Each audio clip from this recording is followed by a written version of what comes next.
Amigos e amigas que acompanham o canal do Luiz Ademar, grande abraço a todos. Terminou ontem, segunda-feira, dia 5 de maio, a 7ª rodada do Campeonato Brasileiro, que você sabe é turno e retorno, são 38 rodadas, terminou a 7ª, com uma briga constante pelo título, pela primeira colocação. Palmeiras e Flamengo, Flamengo e Palmeiras, Palmeiras e Flamengo, Flamengo e Palmeiras, com o Bragantino agora tentando atrapalhar essa dupla aí. Grande campanha do Bragantino, torço muito, mas para brigar por título, pelo menos ele está se mostrando atrevido. Mas Palmeiras e Flamengo estão ali. Nessa rodada, o Flamengo perdeu do Cruzeiro no Mineirão e o Palmeiras ganhou do Vasco em Brasília. Palmeiras assumiu a liderança. Segundo colocado com o mesmo número de pontos do Palmeiras, o Bragantino, que ganhou o duelo paulista com o Mirassol nos acréscimos do segundo tempo, ontem à noite. E o Flamengo ficou em terceiro. Mas está ali, Palmeiras 16, Bragantino 16 e o Flamengo com 14. Cruzeiro, que venceu o Flamengo, e Fluminense seguem firmes dentro do G6. A novidade no G6 é o Bahia do Rogério Ceni, campanha brilhante, hein? Na Libertadores, no Campeonato Brasileiro, força nordestino, entrou no G6, tirando o Inter, que perdeu do Corinthians. Na zona da Sul-Americana, a gente tem praticamente os mesmos times, com o Inter indo para lá, mas o Atlético Mineiro, que venceu ontem o Juventude em Caxias do Sul, saiu da zona de rebaixamento e entrou na zona da Sul-Americana, e o Grêmio, que venceu o Santos, não entrou na zona da Sul-Americana, mas saiu da zona do rebaixamento. Santos e Sport, numa situação difícil ainda dentro da zona do rebaixamento, Santos só 4 pontos, Sport 2, e o Fortaleza e o Vitória entraram na zona do rebaixamento, já que o Grêmio e o Galo saíram. Enfim, na briga pela artilharia, o Arrascaeta fez um golaço na derrota do Flamengo para o Cruzeiro, um tapa na bola, deu uma disparadinha, tem 6 gols isolado, 4 tem o Verratti do Vasco que não marcou, o Pedro Raul do Ceará que não marcou, e Yuri Alberto do Corinthians que marcou 3 contra o seu ex-time, além do ex, e foi a 4, Caio Jorge que marcou contra o Flamengo foi a 4, e o Reinaldo do Mirassol que não marcou. Então você tem o Arrascaeta com 6 e 5 jogadores com 4 gols. Essa é a briga pela artilharia. Bom, antes de mais nada, antes da gente fazer uma análise da rodada, quero convidá-los a fazer inscrição no canal do Luiz Ademar. Ativem o sininho para cada novo vídeo você seja avisado. Dê seu like, dê sua opinião, faça sua pergunta. Me ajude a fazer o canal do Luiz Ademar com todas as informações que você tiver aí do seu time. Perfeito? Então vamos lá. Vamos começar com o líder Palmeiras, que jogou, o Vasco levou seu jogo lá para uma Mané Garrincha. É aquela coisa, os times ganham dinheiro levando principalmente para Brasília, que é um centro que vence 100 times de primeira divisão. A gente tem times lá que disputam a Série D e tal, mas de qualquer maneira, 30.318 pagantes, achei até um público baixo, porque tem bastante torcedor do Vasco e do Palmeiras por lá, mas 30.318. O Vasco ainda sem treinador desde que demitiu o Carille e o Felipe comandando.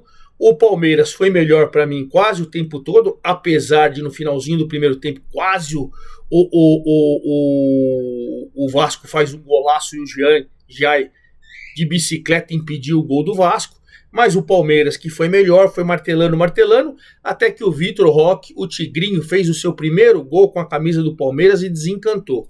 Eu acho ele ótimo jogador. Não estava fazendo gols e tal, quem sabe agora recupere a confiança. Eu acho ele ótimo jogador. Muita gente falando que a maior transação da história do futebol brasileiro foi um fiasco. Calma, gente, calma. É moleque, tem muito tempo pelas costas. Eu acho que é moleque até para jogar na seleção. Mas enfim, vamos aguardar. O Vitor Roque fez 1-0 aos 15 do segundo tempo. E o Palmeiras, com 30.318 pessoas no Mané Garrincha em Brasília, fez 1-0, foi a 16 pontos. E com a rodada ele parou na liderança. Não é isolado, ele tem o mesmo número de pontos que o Bragantino, que tem 16. Ele tem o mesmo número de vitória que o Bragantino, que tem 5. Mas no saldo de gols, o Palmeiras tem 5 e o Red Bull Bragantino tem 4.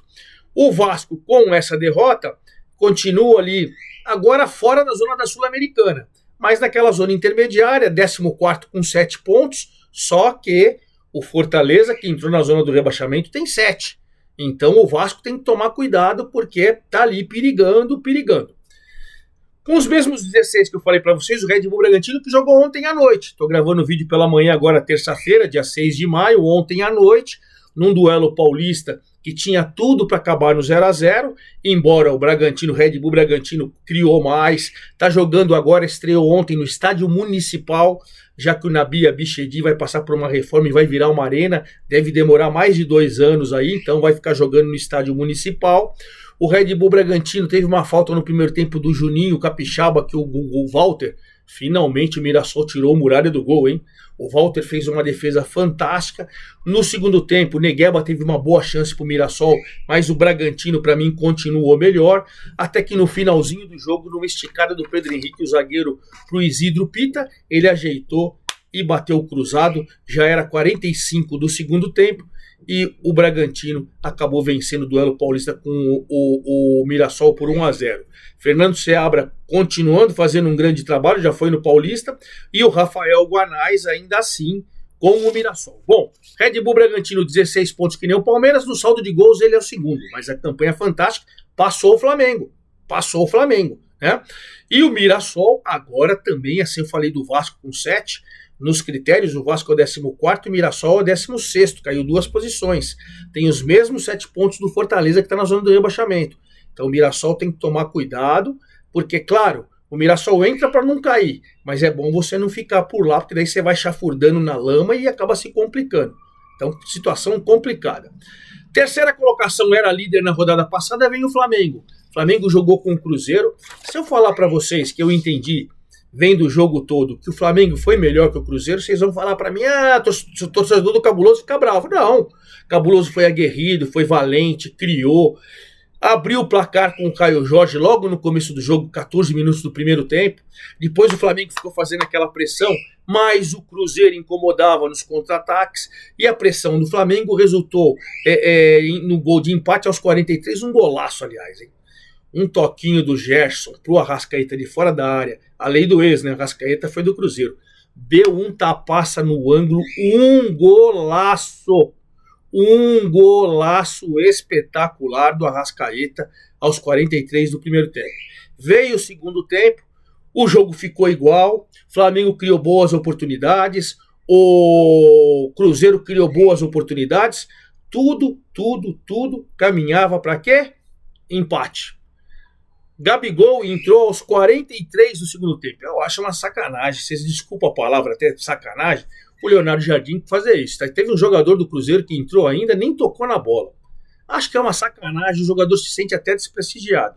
Mas o Gabigol deu sorte, porque num bate-rebate dentro da área, bola na mão do zagueiro do Flamengo, pênalti. O Gabigol pegou a bola, cobrou. O goleirão do Flamengo defendeu, a bola rebateu. O Gabigol foi lá e fez aos 51 minutos do segundo tempo a lei do ex. Gabigol marcou, Cruzeiro venceu e o Cabuloso, rapaz, o Cabuloso tá bem na parada, hein?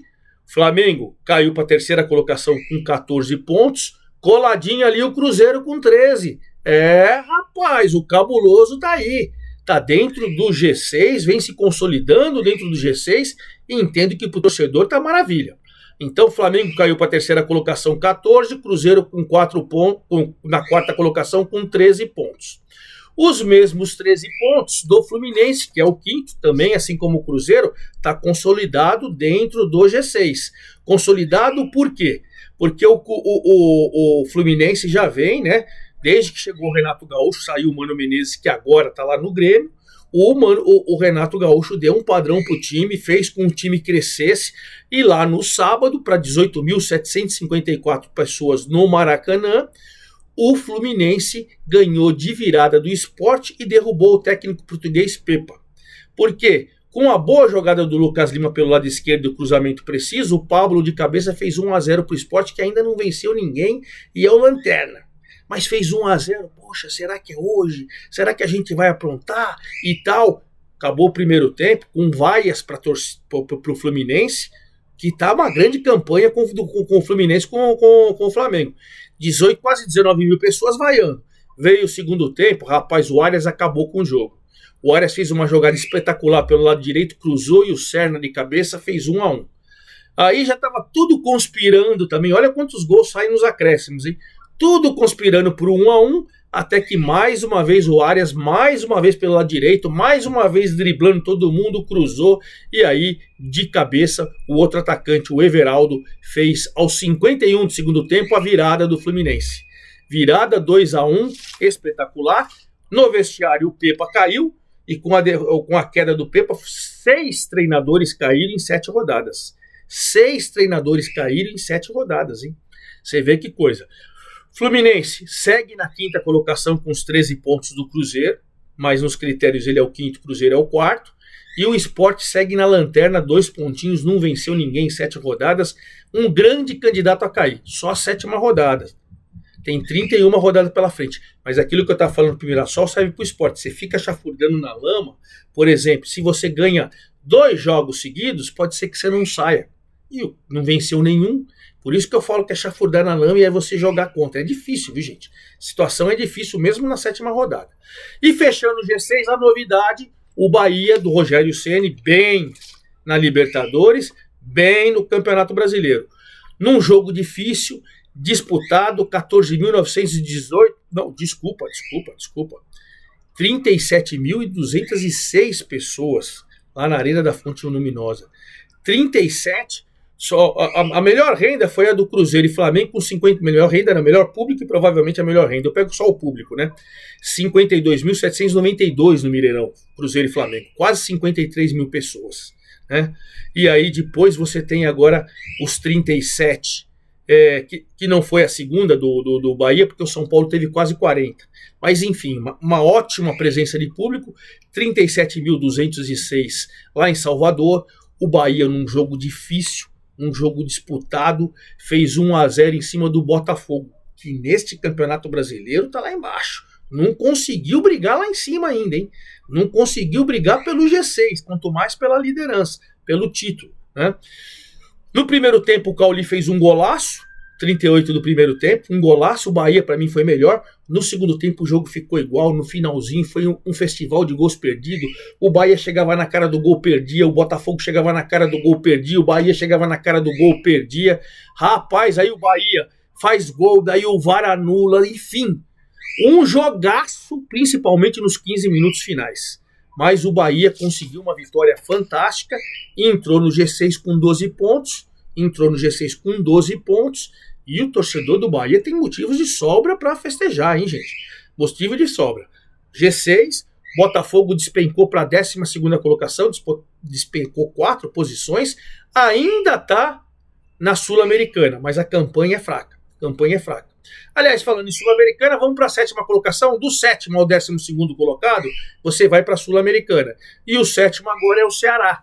O Ceará que no duelo nordestino contra o Vitória levou a melhor e ganhou por 1-0. Jogo difícil, jogo disputado, jogo que teve 14.918 pessoas lá no Castelão, mas aos 10 do segundo tempo, numa bola na área, o zagueirão no escanteio, o zagueirão Marlon de cabeça fez 1-0. Quando estava 0-0, a melhor chance foi do Pedro Henrique do Ceará, que meteu a bola na trave. O Ceará criou mais, finalizou mais, foi um pouco melhor que o Vitória. Mas ainda no comecinho do segundo tempo, o Marlon faz 1-0, o jogo ficou bem igual, bem disputado, mas no duelo nordestino o Ceará levou a melhor, 7ª colocação, subiu 2 posições em relação à classificação passada, 11ª colocação, e o Vitória caiu para a zona do rebaixamento, 18º com 6 pontos. É para preocupar, hein? É para preocupar.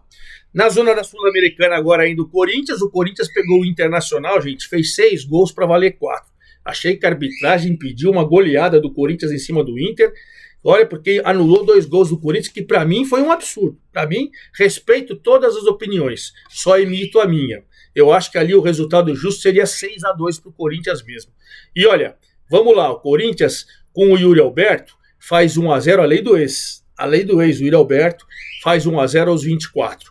Mas ainda no primeiro tempo, com o merecimento e jogando melhor, o Aguirre empata aos 37 no cruzamento do Wesley, e o Thiago Maia, numa bela jogada ali do Alan Patrick, cruzou, e o Thiago Maia faz 2-1 aos 41. Beleza? Aquela coisa de beleza. Depois, no segundo tempo, Yuri Alberto empatou o jogo, o VAR anulou, o Memphis fez gol, o VAR anulou. Aí o Corinthians, já com a expulsão do Bruno Henrique, o volante Bruno Henrique do Internacional foi expulso, e aí com essa expulsão do Bruno Henrique ficou um jogo mais fácil ainda.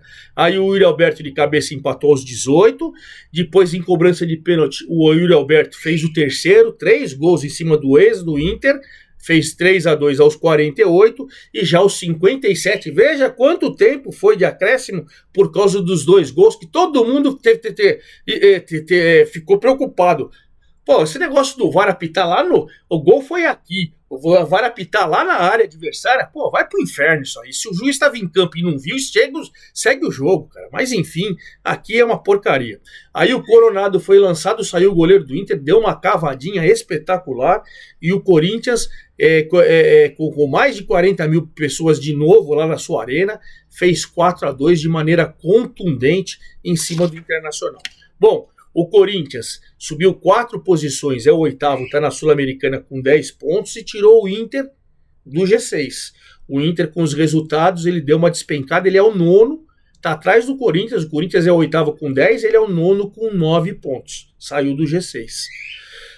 Quem está no G6 com os mesmos 9 do Inter, mas no critério de desempate é o 10º, é o Galo, que ontem suou para ganhar de 1-0 do Juventude. Gustavo Scarpa cobrando aquela falta, sabe aquela falta que você vai mandar na área, ninguém toca e a bola entra reta? Primeiro tempo, o Atlético Mineiro 1-0, merecido. Segundo tempo, o Juventude merecia até virar. Mas matou o Galo, teve um gol do Nenê, que foi corretamente anulado, o VAR viu impedimento no cara que cruzou pro Nenê. Depois teve um pênalti pro Juventude, o Nenê pegou a bola e ia cobrar, o VAR falou que na jogada do pênalti tinha um impedimento realmente. Tem que acabar com esses impedimentos. Aí foi certo. Mas eu acho que a FIFA tinha que acabar com esse impedimento, que é um bracinho abaixo, uma cabeça abaixo. Acabar com isso, cara. Acabar com isso. Tem que ser um corpo todinho na frente. Aí é impedido. Se é uma perna, uma ponta de chuteira e tal, segue o jogo. Mas aí você tem que mudar a lei. Então o VAR agiu corretamente e o Juventude ganhou, e o Juventude perdeu do Galo, mesmo jogando melhor, 7.486 pessoas em Caxias do Sul. O Galo, com essa vitória, subiu 7 posições, saiu da zona do rebaixamento, foi para a 10ª colocação com 9 pontos. E o Juventude com 7 pontos do Vasco e do Mirassol. O Vasco 14º, ele agora é o 15º, e o Mirassol 16º, tem os mesmos 7 do Fortaleza, que está na zona do rebaixamento. Juventude também precisa tomar cuidado. O São Paulo aparece também, caiu uma posição, mas na Sul-Americana, 11º com os 9 pontos do Inter e do Galo, mas nos critérios ele é o 11º. Fez um jogo com o Fortaleza 0-0, primeiro tempo medonho das duas equipes. Segundo tempo, São Paulo foi melhor, foi em cima. Teve um pênalti que aconteceu, o Ferreirinha foi lançado, driblou o goleiro empurrou e cometeu o pênalti, só que o Ferreirinha foi para a cobrança e atrasou para o goleiro. Uma vergonha a cobrança do Ferreirinha. E aí, depois desse pênalti, São Paulo não teve perna para empatar, para vencer o jogo, e o Fortaleza se retrancou, somou um ponto que ele pensava ser importante, e é importante quando joga fora de casa, mas não impediu o Fortaleza de ir para a zona do rebaixamento. São Paulo, 11º, caiu uma posição com 9 pontos, o Fortaleza com 7 está na zona do rebaixamento. Então você vê que a situação realmente não é muito das mais importantes, né? Do São Paulo e nem do Fortaleza. São Paulo com 9 está perto da zona do rebaixamento, e aí a gente tem que entender que 9 para 7 está pertinho, e o Fortaleza com 7 entrou. Pois bem, aí a gente fechando aí a zona de Sul-Americana, tem o Botafogo que perdeu do Bahia. Ceará 11, Corinthians 10, Inter 9, Galo 9, São Paulo 9, o Botafogo a 8, a Sul-Americana. Aí a gente vai para a 13ª, aquela zona que não está nem na Sul-Americana, não está em lugar nenhum, mas não cai. O Grêmio, que pegou o Santos, jogou melhor que o Santos, mas também tudo conspirava aí, né, para um 0-0, porque assim, poucas chances de gol e tal. O Santos está horroroso, né? O Kleber Xavier, segundo jogo, segunda derrota, a 3ª derrota seguida do Santos, a 2ª do Kleber Xavier no comando, e aí o Santos acabou perdendo com o gol do Christian Oliveira aos 31 do segundo tempo. O Grêmio aliviou contra o Santos. Era duelo de 2 times que estavam na zona do rebaixamento. 52.792 pessoas, olha que presença Não, essa daí é do... Desculpa, gente. Essa daí é do Cruzeiro e Flamengo. É 27.085 pessoas lá na Arena do Grêmio. Christian Oliveira fez o único gol da partida, faz um gol importante. O Grêmio sai, agora com o Mano Menezes, sai da zona do rebaixamento, vai para a 13ª colocação com 8 pontos, subiu 5 posições e deixa o Santos na 19ª colocação ali, ó. Mesmo que vença a próxima rodada, ele não sai da zona do rebaixamento. Olha que coisa. 19º com 4 pontos. Aí você tem o Vasco que perdeu do Palmeiras, 14º com 7. Você tem o Juventude, que perdeu do Atlético com 7 ao 15º, e o Mirassol, que perdeu do Bragantino, 16º com 7. Na zona do rebaixamento, o Fortaleza foi para lá com 7, o Vitória foi para lá com 6, e o Santos, o Sport, continua. Arrascaeta é o artilheiro com 6 gols isolado. E para a gente encerrar nosso vídeo, nós vamos falar da última rodada. A última rodada é o seguinte: no sábado agora, dia 10, agora meio de semana, você tem Sul-Americana e Libertadores. Sul-Americana e Libertadores. Sábado agora, dia 10 do 5, 16 horas, Fortaleza e Juventude. Duelo de zona de rebaixamento, porque o Fortaleza está na zona do rebaixamento. O Juventude, se perder do Fortaleza, vai. Então, sábado, 16 horas, é o jogo do desespero lá no Castelão. 18h30 do sábado, Mirassol e Corinthians, duelo paulista. Mirassol, se perder do Corinthians, pode vir para a zona do rebaixamento, muito provavelmente, hein? E o Corinthians quer vencer para entrar no G6. Jogo importante, 18h30 do sábado. 18h30 do sábado também tem o Grêmio, que acabou de sair da zona do rebaixamento, pegando o Red Bull Bragantino de olho na liderança. Belo jogo. 18h30 do sábado também, o Vitória encarando o Vasco. Vitória, zona de rebaixamento, o Vasco próximo. Se o Vitória vence, pode jogar o Vasco para lá. Outro duelo do desespero, 18h30 do sábado. E fechando o sabadão, olha que jogão. 21 horas, duelo de G6. O Flamengo, de olho na liderança, em casa pega o Bahia, que acabou de entrar no G6. Jogão de G6, hein? Sensacional. Domingo, 16 horas, lá em Recife, o Lanterninha Sport pega o Cruzeiro consolidado no G4. Duelo de opostos também importante. 17h30, em Barueri, o clássico paulista Palmeiras e São Paulo. Vai ser em Barueri, tem show no Allianz Parque. Vai ser em Barueri, torcida só do Palmeiras. Palmeiras defendendo a liderança. O São Paulo para não ir para perto da zona do rebaixamento, hein? Jogo importante para os dois. 17h30 também, no Mineirão, o Galo, que acabou de sair da zona do rebaixamento, pegando o Fluminense consolidado no G6.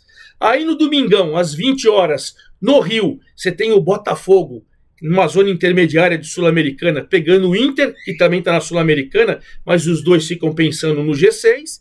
E às 20 horas também, olha que duelo difícil, hein?